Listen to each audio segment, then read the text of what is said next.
Welcome back to Cinema Chat. Today I will show you a biography, comedy, drama film from 2011, titled The Intouchables. Spoilers ahead. Watch out and take care. One late night in Paris, Driss is driving his employer Philippe through the city.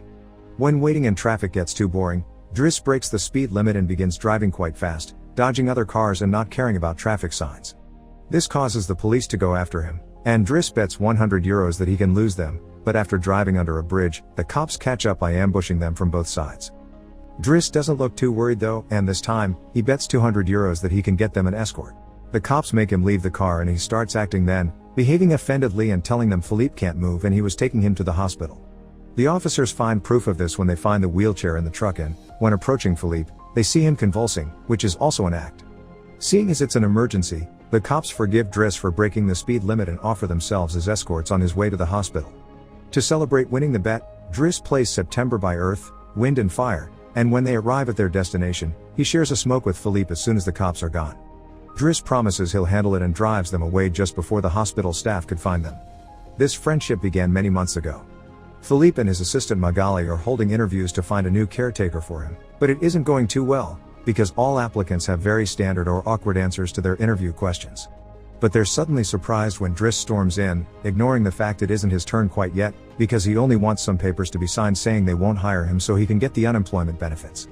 He's blunt and a little rude, even hitting on Magali, but Philippe finds him amusing and asks him to come back the next day for his signed papers.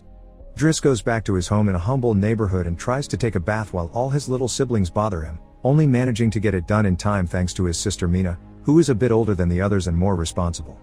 While waiting for their mom to arrive, he looks through the window and notices his brother Adama getting out of a suspicious car. When the boy enters the apartment, he just says he was at school and leaves again after grabbing his bag, causing Driss to be even more sure that he's up to something. In the evening, his mom arrives, and he gives him a Fabergé egg he stole and tells her he's been away on vacation when she asks. She isn't happy to see him though, because he disappeared for 6 months and never called, and now he's shown up out of nowhere as if her home was a hotel. As she's absolutely done with all his lies and she has other children she has to take care of, she kicks him out and tells him not to come back. Driss spends the night having a smoke and some snacks with some neighborhood friends. The next day, Driss goes back to Philippe's house for his papers, and he's received by the housekeeper Yvonne, who shows him around the place and tells him about Philippe's daily routine. She also shows him the room he would get for himself with his very own bathroom. Driss can't help staring at the bathtub before he's dragged to see Philippe, who offers the signed sheet of paper but also a job opportunity. Driss accepts the 1-month trial, and Philippe tells him he bets he won't last 2 weeks. After bringing his things to his room, Driss is taught how to take care of Philippe. He must learn how to keep his legs stimulated, how to put him in the wheelchair, how to help him shower and change his clothes. Things get awkward when Driss discovers he must put on him some high stockings and even clean his butt after Philippe uses the bathroom, but no matter how much he complains and says he won't do those chores, he ends up accepting them as part of his job. Later in the evening, while he's enjoying a snack on the roof, he's interrupted by Philippe's daughter Elisa and her boyfriend Bastien, who are looking for a private place to make out, and he kicks them both out after refusing to share his beer. Driss quickly gets used to the daily routine with Philippe, even if at first he does make some mistakes he learns from, like handing the phone to Philippe instead of putting it on his ear or forgetting the baby monitor while having a bath. He also learns to organize his mail in different folders, most of the letters he opens for Philippe, but there's a series of private ones he isn't allowed to look at. When he finds a flyer promoting female escorts, he decides to start a file just for those instead of throwing them in the trash as Philippe says. It's not all work in this new life though. Driss still makes sure to have a good time. He keeps trying to hit on Magali to no avail, and sometimes calls escorts to join him in bed.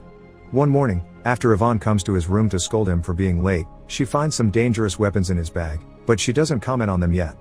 Driss' work today is to drive Philippe around, but he refuses to put him in the back of a van as if he was cargo, so instead, he takes him on one of the fancy cars that don't see much use. Philippe, who first thinks this isn't suitable and says they should be pragmatic, is soon getting excited at the idea of a faster, less boring ride, although Yvonne still disapproves. When they try to leave the building, there's a neighbor parked at their entrance, ignoring the sign on the door that says it's forbidden. Driss wastes no time and goes after the guy, grabbing him by the front of his shirt and threatening him until he moves the car. Philippe is impressed by his actions, but Yvonne, once again, disapproves. The pair goes to a museum, where Philippe is planning to buy a piece of artwork that Driss considers not worth the money because it's just a red blotch on the canvas. Afterward, Philippe meets with a relative of his, who tells him everyone is worried about Driss since he can be violent. He's also discovered he has a criminal record, but Philippe doesn't care, He appreciates Driss because he doesn't pity him and doesn't mind joking around with him. After another failed attempt at hitting on Magali, Driss has dinner with Yvonne in the kitchen while listening to Philippe dictate a letter to Magali. Claiming it's a private conversation, Yvonne turns off the baby monitor and proceeds to explain what's going on. Philippe is pen pals with a woman called Eleanor. Those are the letters he didn't let Driss open. But he's never met Eleanor in person. Their relationship is purely epistolary. Speaking of love, Driss teases Yvonne for the looks the gardener gives her all the time before going to bed. He's trying to sleep when he hears some weird sounds coming from the baby monitor. Philippe is having trouble breathing. Not being capable to ignore him even if he tries, Driss goes to his room and gently guides him through the attack with soothing words and a wet cloth to wipe his face. Philippe eventually falls asleep, only to wake up again moments later, saying he needs air. This time Driss doesn't hesitate. He puts Philippe on the wheelchair, covers him with blankets, and takes him out for a stroll by the river. This is the first time Philippe has seen Paris at night in a long time, and now he's more relaxed. He explains to Driss that the medicine can only do so much and he sometimes experiences phantom pain. When they see some girls walking by, Philippe also confesses he isn't capable of pleasuring a woman because of his situation, but he still can enjoy some satisfaction when he gets his ears massaged because they are sensitive zones. When the phantom pain threatens to appear again, Driss shares one of his joints with Philippe, who is skeptical at first but ends up loving it. Afterward, they go to a restaurant, where they joke around while sharing a meal, and Philippe decides to share more of his story. He met his wife when they were students, and shortly after they got married, she had 5 miscarriages and was diagnosed with an incurable, terminal illness. That's when they adopted Elisa. Philippe has always loved competitions, extreme sports, and speed, and a paraglider gave him that. It was during a paragliding session that bad weather caused him to crash and break his vertebrae, although he still thinks his real handicap isn't the chair but living without his wife. After joking around some more, Philippe remembers the date and realizes Driss has passed his 1-month trial, so he's now officially hired. But he needs to start by bringing back the Fabergé egg he stole because it was a gift from his wife. She would give him one every year, and he has exactly 25, matching their time together. The next day, Driss goes to talk to Mina when she's leaving school, who is a bit offended because he hasn't been answering her messages except to ask her to look for the egg. She also tells him about some cops that have been calling their home. Afterward, he visits Adama, who confesses he was found with 30 grams on him. Driss wants to take him to lunch, but Adama refuses and instead gets in the same suspicious car from before.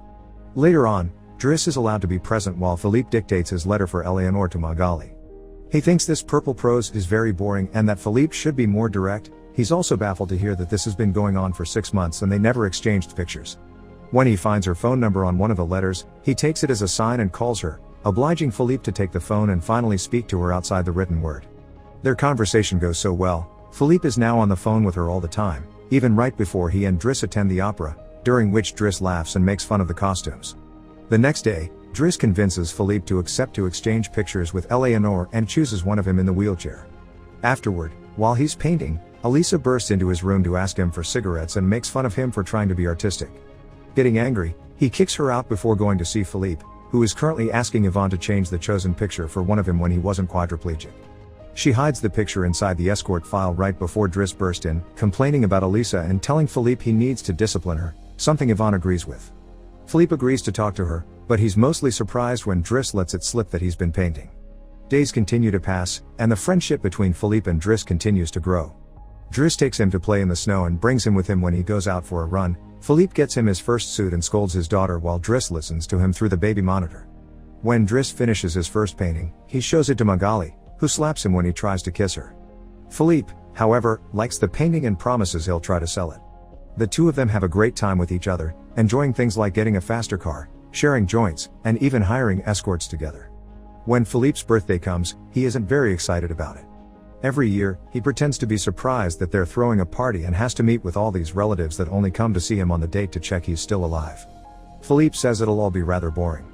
While he and the guests enjoy some live classical music, Driss searches for Elisa, who is crying in her room after having taken some of Yvonne's pills, which won't kill her as she expected.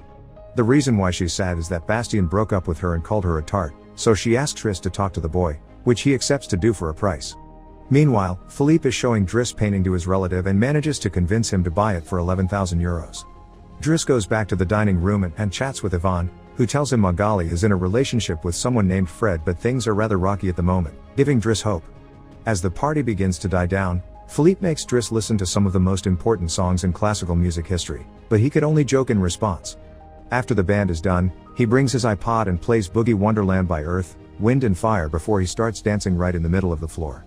He's an incredible dancer and he even convinces the rest of the party to join him and dance with him, which Philippe enjoys watching.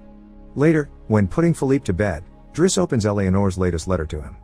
She sent her picture, showing she's rather pretty, and is telling him they should meet next week when she visits Paris. When the day of the date comes, Yvonne and Driss put Philippe through dozens of outfits until they find the perfect one. And since it's Yvonne the one that will take Philippe to the date, Driss uses his day off to visit Bastien and threatens him until the boy accepts to apologize to Eliza and to bring her croissants every day. He also asks him to fix his hair. Afterward, he visits his mother at work, but only to watch her from afar. At the restaurant, Yvonne and Philippe are waiting for Eleanor, who is very late. After waiting for an hour, Philippe gives up, calls Driss to ask him to take him away, and then leaves the restaurant without noticing Eleanor is arriving at the same time. That same night, Philippe takes Driss with him in his private plane and gives him the money he got for selling the picture, making him immeasurably happy. They make it to the countryside the next morning, and Philippe decides to go paragliding, dragging Driss with him as well. Driss doesn't want anything to do with it, but after initially freaking out, he ends up enjoying the experience. When they return home, Adama is there waiting for Driss and gets scolded when he sees the scars on his face. Adama will still not tell Driss what's happening in his life though, so Driss makes him wait in his room while he calls Mina to tell her not to worry and goes to put Philippe to bed. Philippe, however, isn't sleepy yet. After making Driss look at a painting with him, he asks him about his family, which Driss at first doesn't want to talk about but eventually gives in.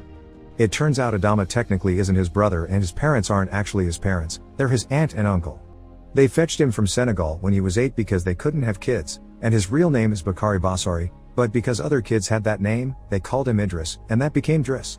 One day, his aunt miraculously was able to conceive, and after his uncle died, there were other men and more kids as well. In the same way Driss had talked to him about Elisa, Philippe points out that Adama needs discipline, so he fires Driss so he can be there with his family because he can't spend his whole life taking care of an old man. The next morning, after Bastien has brought his daily croissant while wearing a better hairdo, Driss packs his bags and gets ready to go. Magali comes to say her goodbyes, and when Driss tries to hit on her one last time, Magali introduces him to his significant other Fred, which is short for Frédéric. Turns out Magali isn't interested in men, and Driss gives up on the spot. On his way out of the house, he gives the baby monitor back to Yvonne and teases her for having lied to him about Magali just to mess with him. In return, she gives him the escort file he had started, and he's disappointed to find the picture he had chosen is hidden there. Driss throws away the file, but he keeps the photo for himself. Once outside, he finds a car once again blocking the entrance, so he asks him to move away even if he doesn't work there anymore. When Adama calls him out for it, Driss says it's a matter of principle. A few hours later, the two brothers go pick up their mother at the station while back at the house. Philippe is having his first dinner together with his new caretaker, who is stuffy and boring, and Philippe decides to leave him without even having a bite. Since Yvonne is out on a date with the gardener, nobody is there to scold him for it. As days pass, Driss goes back to his old life. He hangs out with his old friends again and tells the guys from the suspicious car not to bother Adama anymore. When he goes to an interview he doesn't have enough experience for, he manages to win over the employer by calling himself pragmatic and using all the art knowledge he acquired while working for Philippe. This lands him a job as a driver. Philippe continues to dislike his new caretaker and is in a constant bad mood.